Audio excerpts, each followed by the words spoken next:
Hello दोस्तों, welcome to our channel. तो आज है हमारा टारगेट डे 16 और देखिए कितनी अच्छी बात है ना। उस टाइम पे जिस टाइम पे आप लोगों को विश्वास करना बहुत ज्यादा जरूरी था और आपने हम पे विश्वास दिखाया और आज अगर आप लोग टारगेट्स फॉलो कर रहे हैं तो इस टाइम पे आप लोगों को मार्क्स में इंप्रूवमेंट तो दिख ही रहा होगा। निश्चित तौर से आप लोगों के सिलेबस पे बहुत ज्यादा कवरेज हो चुकी है, सिलेबस पे पकड़ बन रही होगी। अब आप लोग सोचिए, जिन स्टूडेंट ने उस टाइम पे विश्वास नहीं किया वो आज भी यही कह रहे हैं कि अरे अब क्या होगा, अब तो पेपर आने वाला है। आपके टाइम में भी हजारों की संख्या में ऐसे स्टूडेंट्स थे जो ये कह रहे थे कि अब टाइम नहीं है, क्या कर लोगे 25 दिन के अंदर, 30 दिन के लिए। मैंने उस लेक्चर में भी आप लोगों से कहा था कि कोई पता नहीं होता है रेलवे के एग्जाम्स का, कि आज डेट है कल पीछे हो जाएगी, क्या हो जाएगा। आप शुरुआत तो करिए। आप लोगों ने शुरुआत करी और उस शुरुआत का आप यहां रिजल्ट्स देखिए कि आप अब अंत तक जा रहे हैं, आप अच्छे मार्क्स गेन कर रहे होंगे। और अगर ये आपने रेगुलर रखा तो निश्चित तौर से आप रेलवे के किसी ना किसी एग्जाम में सफलता 100% प्राप्त करोगे। मैं ये नहीं कहता कि कोई बहुत वीक बच्चा है, अगर वो सिलेबस कंप्लीट कर रहा है तो उसका हर हाल में ही सिलेक्शन हो रहा है, लेकिन मैं उससे कह रहा हूं कि अगर उसने रेगुलरिटी मेंटेन की तो वो बच्चा 100% सिलेक्शन लेगा। आज हमारा है शिक्षक दिवस, तो सबसे पहले तो मैंने जिस किसी से भी कुछ सीखा है उसमें आप लोग भी शामिल हो। आप लोगों से भी मैंने बहुत कुछ सीखा है। जो लोग क्रिटिसाइज करते हैं उन लोगों से भी बहुत कुछ सीखने को मिलता है। मैं सबसे पहले तो अपने जितने भी शिक्षक हैं उन सभी लोगों का बहुत बहुत शुक्रिया अदा करना चाहता हूं। मतलब उन लोगों से मैंने जो सीखा है उसी के दम पे आज हम यहां खड़े हैं और आप लोगों के सामने बोल पा रहे हैं। ये हमारे सौभाग्य है कि हमें शिक्षा प्राप्त करने के अवसर मिले। बहुत सारे ऐसे लोग हैं जिनको शिक्षा प्राप्त करने के अवसर ही नहीं मिल रहे हैं, वो लोग स्टार्टिंग से ही बेचारे मजदूरी कर रहे हैं, ये सब कर रहे हैं। तो हम लोग बहुत शुक्रगुजार हैं, ना सिर्फ टीचर्स के बल्कि अपनी फैमिली के भी, कि हमें कम से कम उनके पास इतनी क्षमता थी कि वो हमें पढ़ा पाए। न जाने कितने स्टूडेंट्स हैं जो बेचारों को कभी स्कूल जाने का मौका ही नहीं मिला। तो बहुत बहुत ज्यादा शुक्रिया। लेकिन उसके साथ साथ मैं ये जरूर कहूंगा कि मैंने जो कमियां झेली, वैसे मैं गवर्नमेंट स्कूल्स का पढ़ा हुआ हूं, प्राइमरी दाल भात खाने वाले स्कूल से पढ़े हैं हम लोग। हमने जो कमियां झेली हैं वो आज के टाइम में बच्चों को कमियां नहीं है। मैं आप लोगों को बता दूं, 2015 में पहला मोबाइल मिला था। उस टाइम तक इंटरनेट भी आप लोगों को पता है 2016-15 में तो थोड़ा सस्ते भी हुए थे, लेकिन उससे पहले इंटरनेट भी इतना महंगा था कि एक इमेज या अगर वीडियो देखनी पड़ जाए तो उसका 100-150 रुपए का खर्चा हो जाएगा। आज के टाइम में इतना ज्यादा आसान है, लेकिन उस टाइम के टीचर्स, जिसने, मैं कह रहा हूं कि आज के दिन उन लोगों को ऐसा नहीं बोलना चाहिए, लेकिन फिर भी मैं कहूंगा, मैथ्स वाला टीचर मैथ्स पढ़ा रहा है, फिजिक्स वाला टीचर फिजिक्स पढ़ा रहा है, मैकेनिक्स वाले ने मैकेनिक्स पढ़ाई, स्ट्रेंथ ऑफ मटेरियल ने स्ट्रेंथ ऑफ मटेरियल पढ़ाई, लेकिन किसी ने ओवरऑल ये नहीं बताया कि आपके लिए क्या सही है, क्या फ्यूचर है आप लोगों के आगे, कहां कहां जा सकते हो। सिर्फ अपना सब्जेक्ट पढ़ा देना ही अच्छे शिक्षक के गुण नहीं है। आज भी आप लोगों के सामने हो रहा होगा, मैथ्स वाला आता है मैथ्स पढ़ा के चला जाता है, साइंस वाला आता है साइंस पढ़ा के चला जाता है। अरे एक बच्चे को तो देखिए, ओवर उसको सारे सब्जेक्ट्स पढ़ने हैं, तो कौन सी चीज को ज्यादा वेटेज देना है, किसको कम वेटेज देना है, कौन सा उसका अच्छा है, तो किस तरीके से वो ज्यादा मार्क्स। हमारा मेन फोकस सिर्फ अपने सब्जेक्ट को पढ़ाना नहीं होना चाहिए। हमारा मेन फोकस होना चाहिए कि एक स्टूडेंट किस तरह से जल्दी सही राह पर जा सकता है, सफलता पा सकता है। उसका ना सिर्फ सब्जेक्ट अच्छा हो बल्कि वो सब्जेक्ट पढ़ने के बाद सफलता भी हासिल कर ले। आज के टाइम में आप लोग देख रहे होंगे, टीचर आते हैं पॉलिटी पढ़ा रहे हैं, वो पीएचडी करे हुए हैं, आके बच्चों को बहुत अच्छे से पॉलिटी पढ़ा रहे हैं। कोई टीचर आ रहा है कि बहुत अच्छे से वो साइंस पढ़ा रहे हैं, बहुत अच्छे से वो हिस्ट्री पढ़ा रहे हैं, ज्योग्राफी पढ़ा रहे हैं, लेकिन आप एक उस बच्चे की मेंटलिटी से कौन सोचेगा। आपने अपनी हिस्ट्री बहुत बेहतरीन पढ़ाई कि ऐसे पढ़ लो, क्योंकि आप तो पीएचडी किए हुए हो, आप तो मास्टर हो उस चीज के, लेकिन उस बच्चे को आपने मास्टर बनाने की कोशिश की। हिस्ट्री वाले टीचर ने मास्टर बनाने की कोशिश की, अब वो मास्टर नहीं रहेगा, वो कुछ भी नहीं कर पाएगा, क्योंकि आपने उसके ऊपर सब कुछ थोप दिया।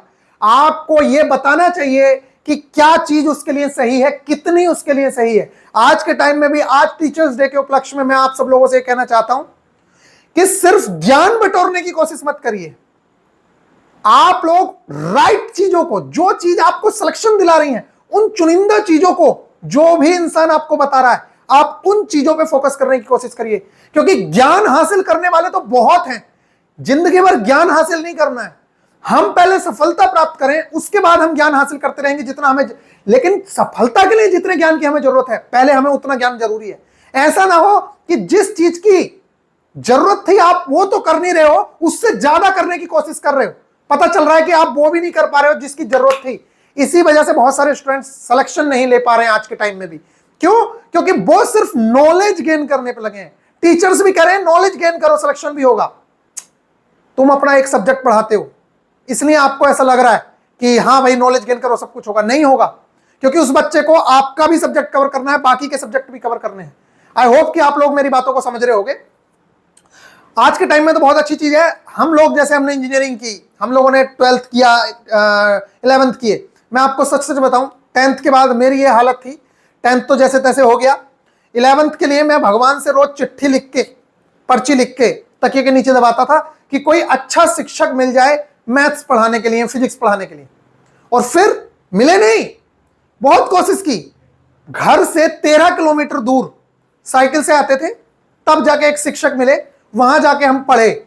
यानी कि आज जो काम आप घर बैठ के कर सकते हो उसके लिए हम लोग, ऐसा नहीं है, पूरे दिन में 46 किलोमीटर साइकिल चलाता था, पूरे दिन में 46 किलोमीटर। ट्यूशन भी जाना है, और एक नहीं 3-3 ट्यूशन, फिजिक्स का, केमिस्ट्री का, मैथ्स का, क्योंकि गवर्नमेंट स्कूल में पढ़ते थे, वहां पे 4-4 चैप्टर्स कंप्लीट नहीं हो पाते थे। 4-4 चैप्टर्स पूरे साल में, तो पूरा सिलेबस कैसे कवर करेंगे? तो गाइज आज के टाइम में इतने सोर्सेज हैं, मैं कह रहा हूं आपको जरूरत नहीं है। देखिए उस टाइम पे ऐसे टीचर्स की बहुत ज्यादा नीड थी जो बच्चे को ये बता सके बेटा तेरा 12th के बाद क्या करियर है, कहां कहां तुम जा सकते हो, क्या अच्छे हैं, क्या संभावनाएं हैं। बेटा आर्ट साइड भी बुरी नहीं है, अगर आप इस तरीके से पढ़ोगे तो आर्ट भी आपके लिए बहुत बेहतर है। उनका 1 घंटे का लेक्चर हजारों स्टूडेंट्स की जिंदगी बचा सकता था, हजारों स्टूडेंट्स को उनके लक्ष्य तक पहुंचा सकता था। सिर्फ गाइडेंस जो उस टाइम पे नहीं थी, आज के टाइम पे अगर किसी बच्चे के दिमाग में कोई क्वेश्चन उठता है, सीधा यूट्यूब पे जाता है, यूट्यूब पे सर्च कर लेता है, उसको आंसर मिल जाते हैं, वो सारे काम कर पाता है। लेकिन उस टाइम पे इस तरीके की चीजें नहीं थी। तो गाइज आप शुक्रिया अदा करिए कि आप लोगों को इतने अच्छे सोर्सेज मिले। आज आप जो खड़े हो, आज जो आप कर रहे हो, आपके पास बहुत अच्छे सोर्सेज हैं। उस टाइम पे हम लोग 400 रुपए, 500 रुपए पर मंथ ट्यूशन के देते थे, 400-500 रुपए पर मंथ। आज आपको 400-400 रुपए, 200-200 रुपए में पूरे पूरे कोर्सेज मिल जाते हैं। तो आप इस चीज की कदर करिए, पढ़ाई करिए बेहतरीन तरीके से। अच्छा शिक्षक, बस मैं ये कहूंगा, मैं तो आपका भाई जैसा हूं, मैं कोई शिक्षक विक्षक नहीं हूं, लेकिन मैं ये कहूंगा कि कोई भी अच्छे शिक्षक का ये हमेशा से कर्तव्य होना चाहिए कि मुझे सिर्फ बच्चे को सब्जेक्ट नहीं पढ़ाना है, मुझे उसकी बाकी चीजें, बाकी डायमेंशंस भी देखनी है। वो सिर्फ ऐसा ना हो कि मेरे सब्जेक्ट में ही एक्सपर्ट हो जाए, बाकी जगह पे फेल होता रहे। ये सारी चीजें नहीं है। ये इंडियन सिस्टम है जहां पे आप लोगों को इंग्लिश नहीं भी पढ़नी, उसके बावजूद भी पढ़नी पड़ेगी, क्योंकि आपको एग्जाम में बैठना है, आपको नौकरी लेनी। आई होप कि आप लोग ये बात समझ गए। तो इन सारी चीजों का ख्याल रखें, सिर्फ सिलेक्टेड चीजें पढ़ें जिनसे आपका सिलेक्शन हो सकता है। जैसे ही सिलेक्शन होगा, बहुत टाइम मिलता है खाली बैठने का, आप खाली बैठिए, खूब बुक्स पढ़िए, खूब ज्ञान बढ़ाइए जितना आपको बढ़ाना है। गाइज यहां पे मैं फिर से कह रहा हूं कि मैं अपने सारे शिक्षकों का बहुत सम्मान करता हूं, उन लोगों का मैं दिल से आभारी हूं। सबसे बड़ा आभारी तो मैं अब यूट्यूब का हूं, क्योंकि मैंने जो ये जॉब ली है, मेनली मैंने कंपटीशन क्लासेस की कहीं से तैयारी नहीं की है। यूट्यूब ही मेरा एकमात्र जरिया था जिससे मैं बेहतरीन से बेहतरीन चीजें खोज खोज के पढ़ता था। और books, YouTube, books, book, YouTube, इसके अलावा मैं कुछ नहीं। आपके पास एक गाइडर है, उसकी भी आप हेल्प लेके बहुत अच्छे से तैयारी कर सकते हैं। टारगेट डे 16 है, किस तरीके से सिलेबस निपट गया, सिर्फ आपका ट्रस्ट। और जब मैं एक बार चीज शुरू करता हूं, अभी मैंने शुरू नहीं की है टेक्नीशियन, लेकिन जब मैं शुरू कर देता हूं तो फिर आप लोगों को पता है कि कितनी बेहतरीन तरीके से चीजें स्टार्ट होती है। जैसे इन लोगों की चली, ऐसे ही आगे भी चलेगा। तो जिन लोगों को अभी टेक्स्ट बुक पास परचेज करना है, वो लोग परचेज कर सकते हैं। ये इन लोगों का चल रहा है फ्यूचर ऑफिसर सेल, ये 615, ये देखिए अभी 615 रुपए में मिल रहा है। अभी इससे पहले 299 रुपए, 300 रुपए इस तरीके से मिलते हैं। तो आप उस टाइम पे ज्यादा परचेज करें तो आपको ज्यादा अच्छा रहता है, आपके भी पैसे बचते हैं। और टेक्स्ट बुक एक ऐसी टेस्ट सीरीज है, मैं आप लोगों को बता दूं, चाहे हम हैं या कोई भी हो, उसने जिंदगी में कभी ना कभी टेक्स्ट बुक की टेस्ट सीरीज लगाई ही होगी। और जितने रेलवे के एग्जाम्स आ रहे हैं, इस टाइम पे आप लोगों के पास टेस्ट सीरीज का होना बहुत जरूरी है, क्योंकि सारे एग्जाम्स में ये काम करेगी, चाहे वो एसएससी हो, यूपी पुलिस हो, कोई भी एग्जाम हो। आई होप कि आप लोगों को ये बात समझ आई है। बात करते हैं static GK and current affairs की। तो इसमें हमारा जो टारगेट है भारत रत्न 2024 में किस किस को मिला, ये हम कंप्लीट करेंगे। बहुत इंपॉर्टेंट टॉपिक है। ओलंपिक भी करवाएंगे, ओलंपिक भी टॉपिक है, पैरा ओलंपिक भी करवाएंगे। पैरा ओलंपिक बहुत इंपॉर्टेंट हो गया हमारे लोगों के लिए। नेक्स्ट है विभिन्न रिपोर्ट्स। आप लोगों ने देखा होगा रेलवे के अंदर बहुत ज्यादा क्वेश्चंस पूछे जाते हैं। हंगर इंडेक्स में इंडिया की रैंकिंग क्या है, ठीक है। पीस इंडेक्स में, ये कुछ इंपॉर्टेंट इंडेक्स है जो मैं बोल रहा हूं। हंगर इंडेक्स है, इन्वायरमेंट से रिलेटेड, पोल्यूशन, ठीक है, पासपोर्ट इंडेक्स, इस तरीके की जो रैंकिंग्स है बहुत ही ज्यादा इंपॉर्टेंट रैंकिंग होती है। तो इन चीजों को आप जरूर से जरूर करें। तो ये सारे के सारे रिपोर्ट जो मैंने लेटेस्ट बुक आप लोगों को सेंड की है, आप उस बुक से कवर कर सकते हैं। मैं जो दूंगा वो मेरे पास 1 महीने पुरानी है, तो उसमें कवर उस चीज को, या तो अभी बुक मुझे मिली नहीं है न्यू, तो मैं नई बुक से देने की कोशिश करूंगा बाद में। फिलहाल मैं अभी वही दूंगा जो मेरे पास है, तो उसे अपडेट कर लीजिएगा। 1-2 चीजें अपडेट होंगी, वो मैंने बुक सेंड कर दी है, उसको अपडेट कर लेना। इंपॉर्टेंट इंडेक्सेस, 17वां आईपीएल बहुत ही ज्यादा इंपॉर्टेंट है, इसको हम कवर करेंगे। संघीय संसद के अंदर, सांसद नहीं है, ये गलत लिखा है इन्होंने, संसद, ठीक है, संसद के अंदर ये गलत लिख देते हैं, ये एमपी नहीं है। संघीय संसद का मतलब है फेडरल पार्लियामेंट के अंदर आते हैं। क्या क्या चीजें आएंगी, तो इसके अंदर राष्ट्रपति, लोकसभा और राज्यसभा, संसद के 3 अंग हैं, राष्ट्रपति, लोकसभा और राज्यसभा, ये तीनों के तीनों कवर करेंगे। बहुत ही बड़ा टॉपिक है, ये याद रखना, बहुत इंपॉर्टेंट टॉपिक भी है। देखिए टारगेट डे 16 हो गए, टोटल 20 के आसपास टारगेट जाएंगे। मैंने आप लोगों से कहा था टारगेट्स कंप्लीट होने को हैं, आप सिर्फ अपने रिवीजन पे ध्यान दीजिए, क्योंकि रिवीजन ही आप लोगों को सिलेक्शन दिलवाएगा। सिलेबस तो लगभग कंप्लीट ही है, 80% के आसपास सिलेबस निपट चुका है, ये समझ लीजिए। 20 में से 16 टारगेट होने का मतलब 80% सिलेबस का निपट जाना। मैक्सिमम चीजें कवर हो चुकी है रीजनिंग के अंदर भी, इसलिए आप जितना हो सके रिवीजन करिए। तो ये चीज हो गई। नेक्स्ट है क्लास 10th की एनसीईआरटी का जो चैप्टर नंबर 2 है, एसिड, बेस एंड सॉल्ट्स। बहुत सारे स्टूडेंट्स कह रहे थे भैया केमिस्ट्री कब करवाओगे, देखो देख लो 20 टारगेट के अंदर ही आप लोगों को पता नहीं चल रहा है किस तरीके से चीजें खत्म होती जा रही हैं। इसलिए मैं कहता हूं एक बार ट्रस्ट बना के रखिए। आप ट्रस्ट अगर करोगे तो सारा का सारा काम हो जाएगा, ट्रस्ट नहीं करोगे तो कुछ भी नहीं होगा। ये आपके ट्रस्ट का नतीजा है। जो केमिस्ट्री के भी अब 3 चैप्टर बचेंगे, सिर्फ metals and non metals, carbon और उसके अलावा पीरियोडिक टेबल, बाकी पूरी की पूरी केमिस्ट्री खत्म। यानी कि 19वें टारगेट में ये सारी की सारी चीजें खत्म हो चुकी होंगी। 17 में हो जाएगा हमारा मेटल्स नॉन मेटल्स। तो आई होप कि आप लोगों को ये बात समझ आ रही है कि अगर आपने विश्वास किया है तो आप उस चीज की टेंशन छोड़ दीजिए, क्या है क्या नहीं है, बाकी चीजें हमारे ऊपर है। तो क्लास 10th की जो एनसीईआरटी है उसका है chapter number 2, acid, base and salts, अम्ल, क्षार एवं लवण। ये बहुत ही ज्यादा इंपॉर्टेंट चैप्टर है। बार बार बताया है कि क्लास 10th की जो एनसीईआरटी है वो बहुत ज्यादा इंपॉर्टेंट है, क्योंकि कई बार एग्जामिनर सीरियस ले लेता है 10th वाली बात को, और वो सारा का सारा 9th की एनसीईआरटी को छोड़ देता है, सिर्फ 10th की एनसीईआरटी से क्वेश्चंस पूछता है। तो इस चीज का आप लोग ध्यान रखें। नेक्स्ट है क्लास 10th की ही बायो का। देखिए हाफ हाफ चैप्टर करते हैं जिससे आपके ऊपर जोर ना पड़े। ये लास्ट चैप्टर है, आप लोगों की बायो भी पूरी तरीके से खत्म हो लेगी। एनसीईआरटी से ही 95% क्वेश्चंस देखने को मिल जाते हैं, 90% क्वेश्चंस देखने को मिल जाते हैं। तो सबसे पहले एनसीईआरटी को निपटाइए, उसके बाद जितना टाइम बचता है आप उनकी हेल्पिंग बुक पढ़िए, कोई भी बुक, चाहे वो एसके झा सर की बुक हो, चाहे वो यूथ कंपटीशन हो, कोई भी बुक पढ़िए, मुझे कोई दिक्कत नहीं, लेकिन पहले नंबर पर एनसीईआरटी कंप्लीट करिए। मैं बार बार बोलता हूं, बहुत सारे टीचर्स एनसीईआरटी को डिफिकल्ट बताते हैं, लेकिन मैं आपको बताऊं सबसे हल्की किताब एनसीईआरटी है। बताओ क्यों? जब 9th का बच्चा उसको पढ़ सकता है, आप नहीं पढ़ सकते। कैसे कह रहे हैं लोग कि वो सबसे डिफिकल्ट किताब है? सबसे डिफिकल्ट नहीं है, सबसे आसान है। और अब हम उसका एक बहुत ही बेहतरीन चीज लाने की कोशिश कर रहे हैं। पहला पेज एनसीईआरटी का, दूसरा पेज हमारे नोट्स का, तीसरा फिर दूसरा पेज एनसीईआरटी का, दूसरा पेज फिर हमारे नोट्स का। इस तरीके से मैं नोट्स प्रिपेयर करने की कोशिश कर रहा हूं, जिससे मैं आप लोगों को लेक्चर्स भी पढ़ाऊंगा, लेकिन उसमें टाइम लगेगा, वो अभी नहीं मिलेगा, शायद ग्रुप डी के टाइम पर मिल जाए।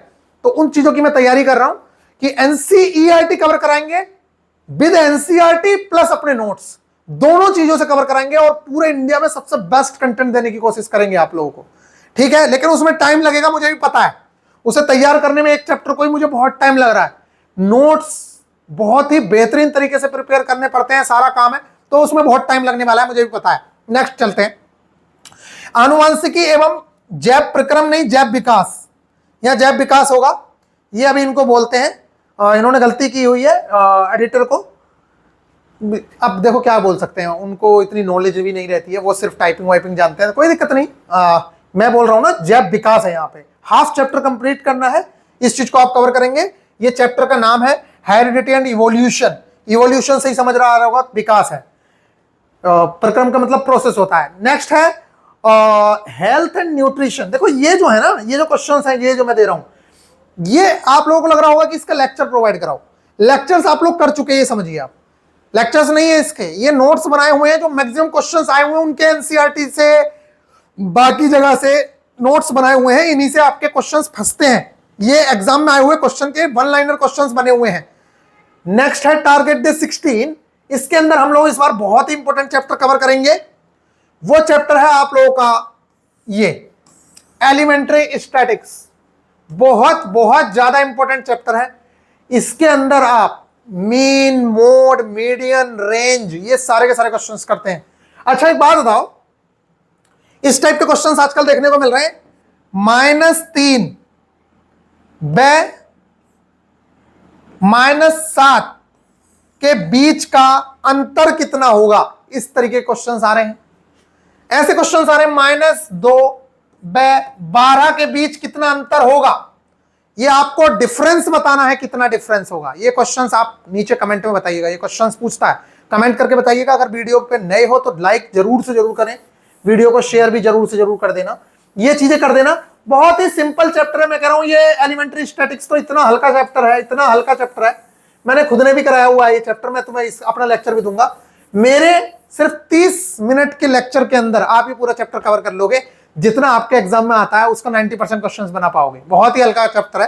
नेक्स्ट है रीजनिंग के अंदर मैथमेटिकल ऑपरेशंस हम लोग करेंगे। मैथमेटिकल ऑपरेशन में मैं बोल रहा हूं बार बार, आजकल ये ट्रेंड चल गया है बहुत ज्यादा। जो वो ब्लड रिलेशन में क्वेश्चंस आते हैं ना, वो भी ऐसे ही आ रहे हैं। A+B का मतलब ये होता है और A+B का मतलब A B का पिता है, ऐसे क्वेश्चंस बहुत ज्यादा आते हैं। तो कई बार वो मैथमेटिकल ऑपरेशन में डाल देते हैं, लेकिन मैथमेटिकल ऑपरेशन में ऐसे क्वेश्चंस नहीं होते हैं। मैथमेटिकल ऑपरेशन का मतलब वही है कि प्लस के चिन्ह को अगर माइनस का कहा जाए, भाग के चिन्ह को ये कहा जाए तो क्या होगा, इस तरीके के क्वेश्चंस होते हैं। तो मैथमेटिकल ऑपरेशन से रिलेटेड जितनी चीजें होंगी हम उन्हें करेंगे। सिलोक्स चैप्टर काफी बड़ा होता है, बार बार कह रहा हूं, 3 चैप्टर्स हमने करे हैं, ये बहुत इंपॉर्टेंट चैप्टर है। वेन डायग्राम आपने किया, स्टेटमेंट वाले सारे क्वेश्चंस किए, स्टेटमेंट वाले, ठीक है। वेन डायग्राम किया, स्टेटमेंट किया, सिलोक्स किया। ये 3 चैप्टर के रिवीजन का भी टाइम दे रहा हूं इस बार मैं। इसे पूरे हफ्ते में ही निपटा लेना चाहें, वैसे पूरा हफ्ता नहीं, अगला टारगेट हम मंगलवार को देने की कोशिश करेंगे, तो आपके पास बहुत टाइम है। थर्सडे में जा रहा है तो मंगलवार के लिए बहुत टाइम है। ज्यादा से ज्यादा कहोगे तो बुध में कर देंगे, तो पूरा पूरा टाइम मिल जाएगा आपको। वेन डायग्राम बहुत अच्छा चैप्टर है, उसमें ज्यादा दिमाग लगाने की जरूरत नहीं है, लेकिन स्टेटमेंट एंड अजम्पशन और सिलोक्स, इन दोनों चैप्टर्स के जितने ज्यादा हो सके उतने ज्यादा क्वेश्चंस आप लोग करिएगा। तो यही बोला है, मैथमेटिकल ऑपरेशन ये चैप्टर हमें इस बार करना है, सिलोक्स ये हम करेंगे, वेन डायग्राम इसके हम पीवाईक्यू करेंगे, इनके भी पीवाईक्यू करेंगे, जो आप यूथ की बुक से कर सकते हैं, पिनेकल की बुक से कर सकते हैं, किसी भी बुक से कर सकते हैं जो आपके पास हो, किरण की बुक से कर सकते हैं। इसके अलावा नेक्स्ट जो है ये हमने कर लिया। इसके अलावा एक चीज और बची, जो स्टेटमेंट एंड अजम्पशन है वाले क्वेश्चंस हैं, वो सारे के सारे क्वेश्चंस की जितनी प्रैक्टिस करोगे उतना ज्यादा फायदा है। आई होप कि आप लोगों को ये बातें समझ आई होगी। तो मिलेंगे नेक्स्ट वीडियो में, ख्याल रखिएगा, टेक केयर। शिक्षक दिवस की फिर से मेरे सभी शिक्षकों को बहुत बहुत शुक्रिया अदा करना चाहता हूं कि उनके दम पे ही आज हम यहां खड़े हैं, आज हम बोल पा रहे हैं तो उनके दम पे ही बोल पा रहे हैं। लेकिन उसमें एक इंपॉर्टेंट रोल प्ले करते हैं राजीव दीक्षित जी, उनसे भी मैंने बहुत कुछ सीखा है, तो वो भी मेरे गुरु की समान है, तो उनको भी मैं बहुत बहुत शुक्रिया अदा करना चाहता हूं। इसी के साथ साथ बाकी सभी शिक्षकों का बहुत बहुत शुक्रिया, और आप लोगों का भी शुक्रिया, क्योंकि आपसे भी बहुत कुछ सीखने को मिलता है। और सबसे ज्यादा शुक्रिया तो YouTube का, जो आज के टाइम में सबसे बड़ा गुरु है। मिलेंगे नेक्स्ट वीडियो में, ख्याल रखिएगा, टेक केयर।